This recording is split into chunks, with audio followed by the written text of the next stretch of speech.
Sometimes economists need to push the boundaries of convention to find the answers they're looking for. It matters because I think before that, there was a common perception that any work that includes lynching, for example, was going to be rejected out of hand. I'm Lisa D. Cook. I am professor of economics at Michigan State University. I was asking, I thought, a fairly fundamental question related to macroeconomics, and that was the effect of violence on economic growth. Welcome to this podcast produced by the International Monetary Fund. Today's episode is the first in a series that will showcase extraordinary work by extraordinary women in economics, like Dr. Lisa Cook, who in one of her many unconventional studies used data on lynching and racial violence in the U.S. to shine some light on Russia's innovation slump. I just found that in Russia in the 1990s or America in the 1890s, violence was just such an impediment to economies achieving their potential.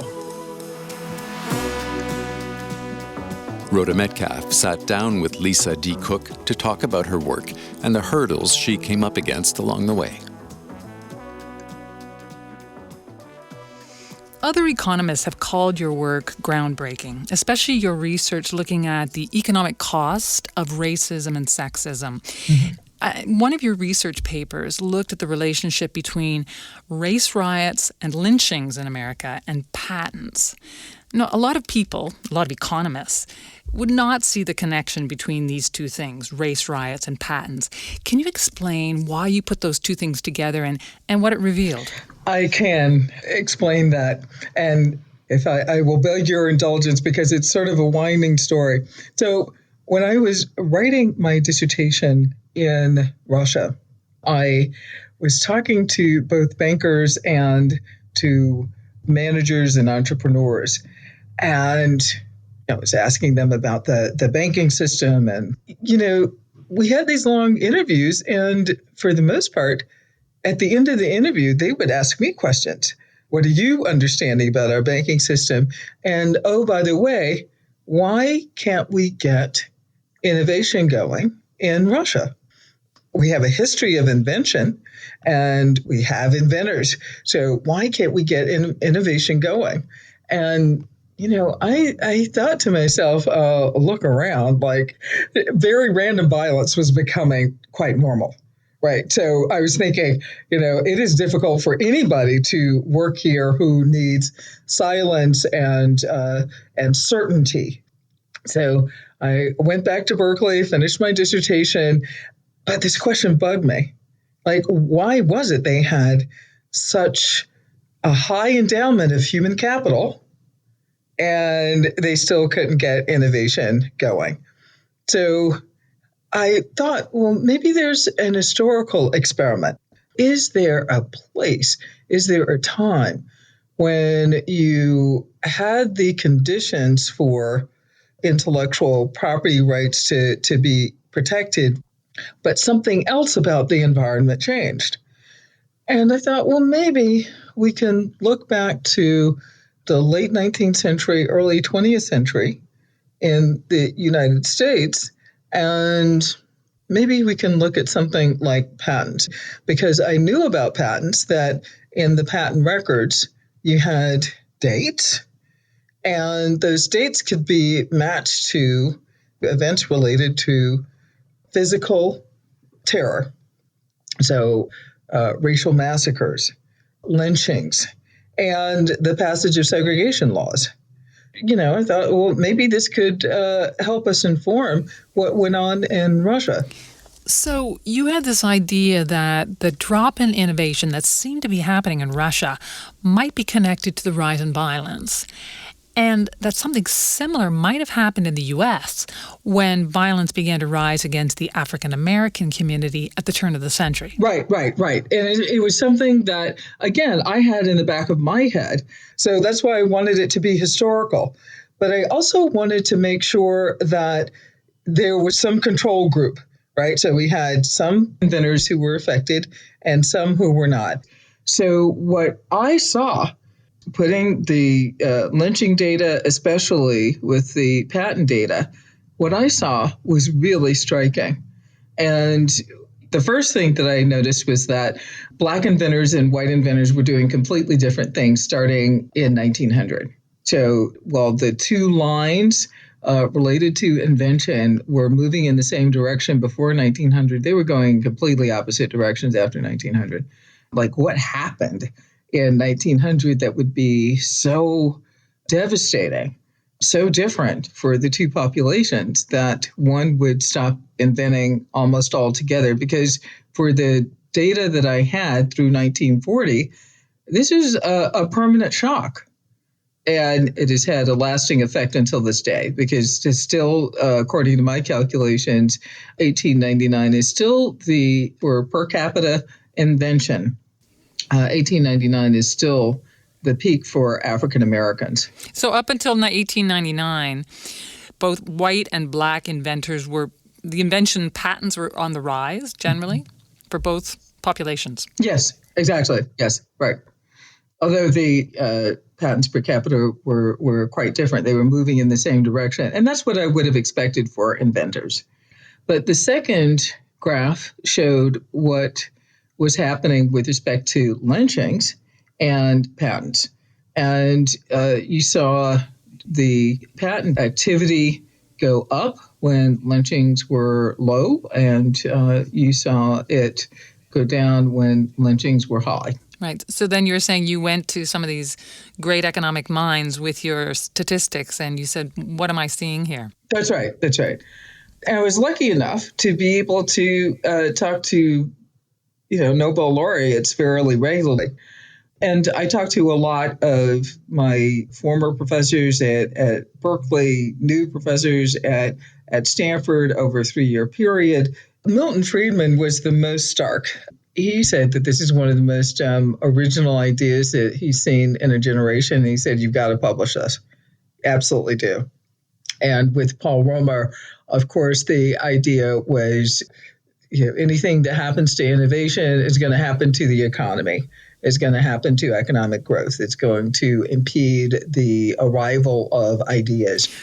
So what did you pull out of that? I mean, you had this concept. A piece of it, obviously, was this idea that the impact on innovation of these dramatic shocks of violence and lack of, the rule of law. Right. But taking it to the next step beyond the idea of how much does it affect the community itself, but also the wider economy. Were you able to quantify that? What I was trying to quantify was the effect that diminishing the number of patents would have if I scaled it to the United States. And what I found was that this would equate to the number of patents that a medium-sized European country would have produced during that period, which would have been huge. So that's how I calibrated it. But I was inferring what would happen to the U.S. economy if white inventors were subjected to this. So I actually calculated this. And what I found was that business investment would have been much depressed and innovation would have been a lot lower because it was so volatile. It would have been much more volatile. And that's a situation in which you wouldn't see as much investment. Wow, really interesting. So, I mean, you're also known for your work looking at financial institutions and development. Mm-hmm. Is there an overarching theme to the kind of research you like to focus on? There is, and I think it relates to property rights. I've looked at property rights through the prism of economic activity, through patents, through the banking system, and the necessity of having the rule of law in place to get the outcomes that we expect from mature, growing economies, and economies that help societies to meet the social compact that they've made with their leaders. That is, that every generation does better than the preceding generation. And why is this of such interest to you? Why are you so drawn to this focus? I just found that in, Russia in the 1990s or America in the 1890s, violence was just such an impediment to people living their lives, economies achieving their potential.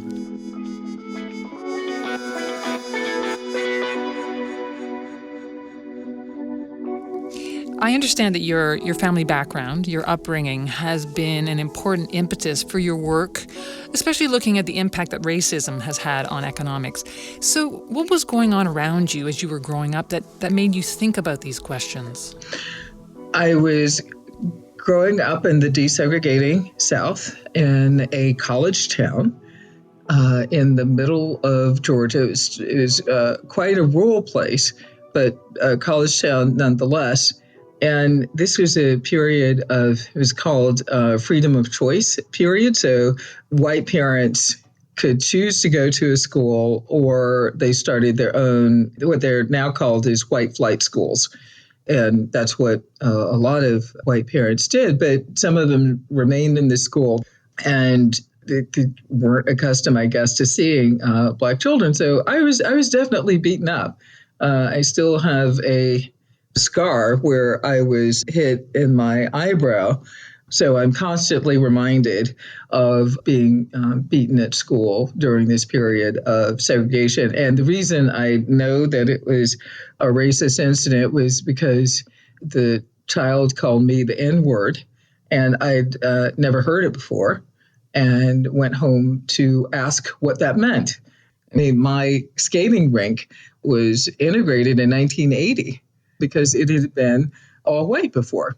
We got a pool, a community pool at about the same time, because as happened in many small towns across the country, the pool was filled with cement rather than allowing African Americans to swim in the same pool. And your parents were, from my understanding, they were pushing the boundaries of African American professional jobs too. Both of them, weren't they? Yes, they absolutely were. My mom was on the faculty of nursing in the School of Nursing, and became tenured there. And so she's the first one hired. And this was at Georgia College State University, it's called now. So it was a small liberal arts college. But she definitely broke the glass ceiling with respect to Black faculty members. And my dad was the first Black person to be hired by this large psychiatric hospital, one of the largest in the Southeast, Central State Hospital. As a chaplain, right? As a chaplain, exactly. And his role was that of a peacemaker in the community more broadly. He was working with civil rights groups, with religious groups to bring about desegregation, to support voting rights throughout his lifetime. And you stepped into sort of a similar role when you were in college, right? You were sort of right in the mix as well, weren't you, in terms of protest, in terms of pushing issues? Right. This is a very heady political time. South Africa was on the cusp of becoming a multiracial democracy. And all colleges around the country were protesting our investment in South Africa. We led a protest that wound up being in the New York Times. We locked up the Board of Trustees to engage in divestment. So yes, but I also protested some fairly benign things because it was what you do when you show up on a college campus. And I was also the freshman class president. I was working within the system and using any tactic that I thought would work. Right. But you didn't, although you were doing extremely well academically, you didn't go straight into economics. That's right. In fact, it's interesting that the finance and development article about you is entitled "The Accidental Economist." Right. So what kind of work were you planning to do, and how did you veer into economics? I showed up at Spelman majoring in physics and philosophy. There were 5 generations, by that time, 4 generations of Baptist ministers in my family. I thought the signal that I need to send is that I'm not doing that. And so what better majors to choose than physics and philosophy, right? But it turned out to be the questions that I was interested in. So, at Oxford, I read PPE, philosophy, politics, and economics. But then I went to live in Senegal. I studied at the University of Dakar, and I was going to be there studying the concept of time in African philosophy. And in the meantime, there were some crazy things going on for a person who'd never lived in Africa before. I was paying $10 for a Bic pen that would typically cost me 10 cents in the US. I just saw distorted prices everywhere. And I just started asking myself, how on earth could they afford to be students here?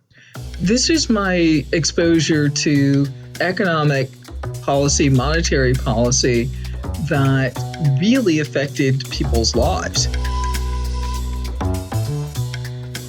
And I had this ticket to travel in the rest of Africa, wound up climbing Kilimanjaro with a Cambridge-trained economist.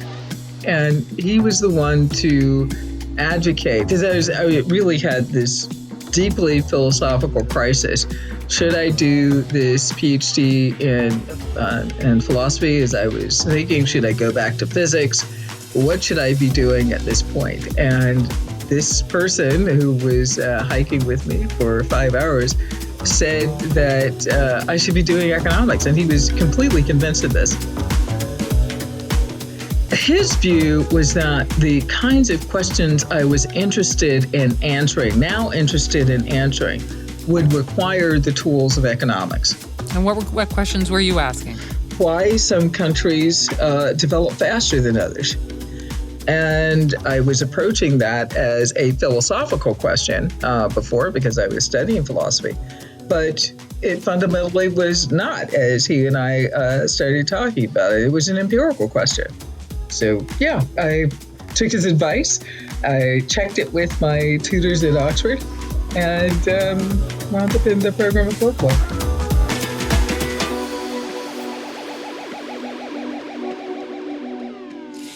So then later, with your research paper on lynchings and patents, I mean, despite all the great feedback you'd gotten from these Nobel laureates, you had a really hard time getting it published, right? It was really discouraging to keep sending out this paper and just getting rejected left and right, and having to write, again, these very extensive referee reports that contained information that I thought was fairly fundamental to an American education. And, in fact, I was told in probably 2003 that if I used the lynching data, I would never get the paper published, that economists did not like seeing lynching data whatsoever, that this was taboo to use. A lot of this was very new in the sense that they hadn't seen national lynching data, for example. They hadn't seen data on inventions from African Americans. They hadn't seen data on segregation laws. So one thing that George Akerlof actually warned me about, I talked to him at the end of my time at Stanford, and he said that in his Lemons paper, it wasn't readily accepted because he introduced something very new, and people were reluctant, economists were reluctant to embrace it. And he said, you've got a lot that's new going on here. So, manage your expectations. At some point, things began to shift for you, such that now your work is lauded as innovative and groundbreaking. How did that shift happen, and what does it matter that work like yours is taken seriously in the world of economics? It matters because I think before that, there was a common perception that any work that includes lynching, for example, was going to be rejected out of hand. That I was asking, I thought, a fairly fundamental question related to macroeconomics, and that was the effect of violence on economic growth. So the paper being accepted and then the paper being discussed more broadly has been a real opening and shown a real openness that had not been shown before. I mean, again, the person who said, you will not get this published, was saying that I wouldn't get anything related to lynching published. And now we're using lynching for so many different things in economics to understand the past and to understand the present. So I think this is just a really great special moment, and I'm grateful that the work has been embraced. And I hope that has provided some inspiration to Black economists, to women economists who have come behind me. I was also told that if I studied women and innovation, that I would never get tenure. So here I am, not only studying innovation, but the work has been picked up by the U.S. Congress, and legislation has been based on that research. So I think, again, this is it's been an inflection point in the economics profession, and I'm glad to have been on both sides of it. Dr. Lisa Cook, your work is very thought-provoking, and I really appreciate you taking the time to sit down and speak with me about it. Thank you. Thank you. Thank you so much.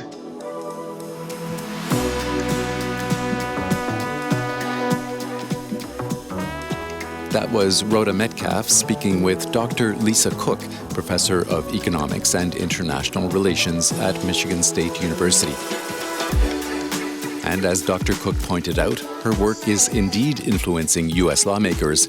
The Inventor Diversity for Economic Advancement Act, or the IDEA Act, is a proposed bipartisan act of Congress that aims to address disparities in the number of women and diverse ethnic groups who participate in the patent process or the process of innovation.